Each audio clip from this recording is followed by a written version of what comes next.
back towards Jacoy for another one. So today's video we're going to be looking at the Nexus. I'm in the middle of my maintenance at the moment. These two doing pretty well. I'll be doing an update on the food soon because this is the 4th week I've been using it. Already noticing some differences between the two, so I will share those with you next time. But today I just want to talk about the Evolution Aqua Nexus and its outer chamber. Now the reason I want to talk about this is, for those who've been on the channel a long time, will know that I've obviously got the blue tub in the garage still that is also running the Nexus 220 with a Trident insert in the middle.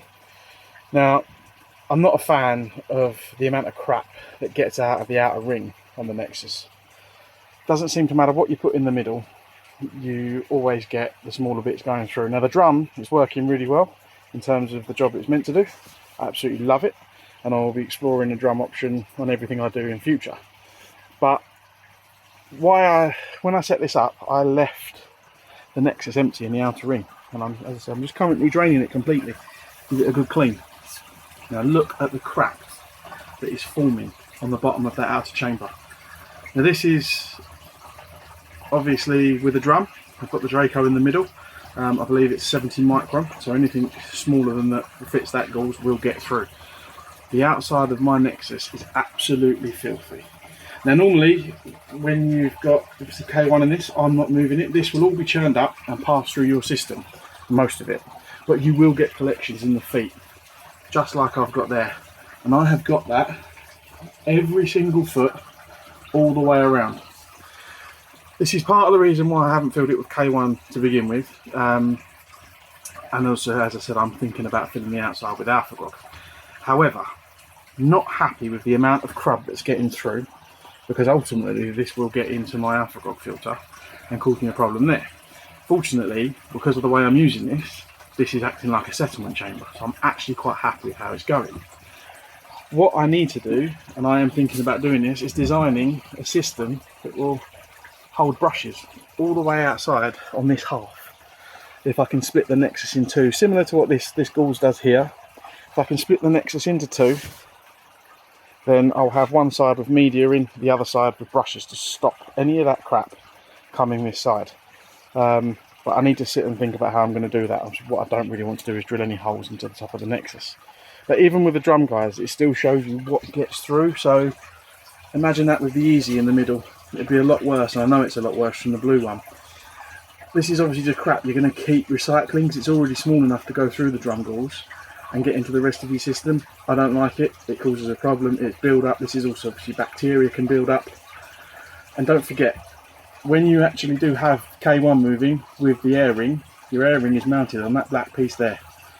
So everything underneath it will still have settlement. It's not going to draw enough flow to stop that stuff from coming up and throwing it out to the rest of your system.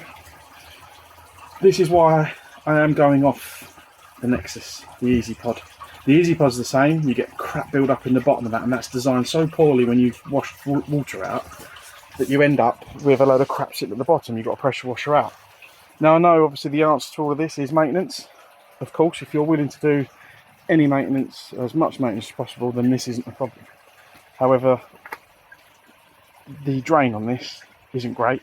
Doesn't make pulling anything out en masse and a nice big flow to suck stuff out easy. I'd like Evolution Aqua to make that bigger, if I'm honest. Same size as that for drainage. But the actual outside of the unit itself is very difficult to clean easily, especially with a lot of people don't have masses of room around their filters. Obviously that's something you need to think about when you're designing it. But like I said, I am going off plastic media and the Nexus design just because the amount of crap it harbours in its outer ring and the Easy Pod does in the centre. Don't get me wrong, I'm not saying there is another perfect solution out there. There isn't. I just think this is something that Evolution Aqua need to sit and actually look at when they design these things again. It is about time for an update and a refresh, a proper one. I know we've got the auto in the middle, but again the auto isn't going to stop that problem because the same stuff is still going to get through. And when you're talking about the K1 and the K Plus media, don't get me wrong, I'm not saying it's useless. Of course it's not. My dad's whole pond runs off of it. But you need a long time to mature the media, so much longer than you do for any other type of media, and the surface area is so small compared to other types of media. Obviously it works well in these because it cleans itself. all of that movement in there bashing against each other will all collect at the bottom, but you're still left with that problem of it collecting at the bottom. I've seen a lot of people with nitrite problems again this year, the majority of them having plastic media and nothing else. I've seen some silly amounts of plastic media, to be fair, not very big quantities.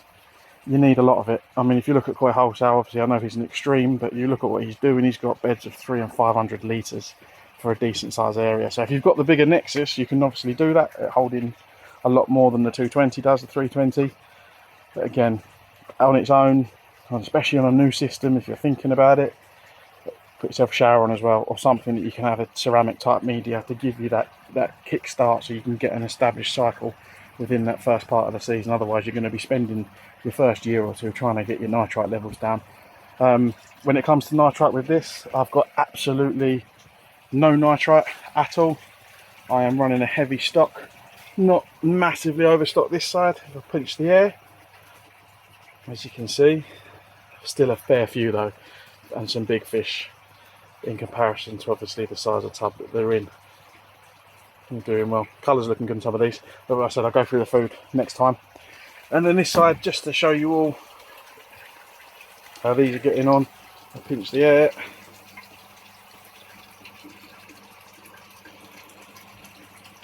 All doing absolutely superb. All running on that system. Don't forget, this system uses nothing else but the barrel of Alpha Grog. 120 kilos, if I remember that right off the top of my head, and they are growing superb. The body on that one that's got the secondary bending is so disappointing, but it's getting such a good shape on it. So yeah, that's all I wanted to go through today, guys, just to give you an idea of what we're looking at with the Nexus. And I speak to a few people outside of YouTube, conversations, and I'm never overly happy with the Nexus, and they're always, oh, I love Evolution Aqua, and I get it, a lot of people do. I just don't think they are anywhere near the perfect answer, because, and as I said, I repeat, there isn't a perfect answer out there, but these are a long way from it. They need some changes to the design to make them go to that next level. The amount of crap that collects in the outer ring is not good enough. What's that? I've had this set up a couple of months, and look at the crap I've got on the outside with it already. It's just not good enough. Anyway, waffled enough about that. Everything else is going good. Fry, absolutely fantastic. Really pleased with how they're coming on. Pretty sure I'm going to beat Ricky if you watch this.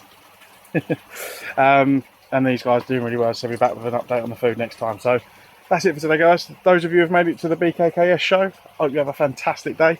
I have unfortunately not been able to get it to swing this year because of children's birthdays and stuff, but hopefully I will get up there next year. And for those of you who can't get up there, then enjoy the content that obviously inevitably comes out this weekend from various people. And I will speak to you all next week. Thanks for watching, guys. Take care.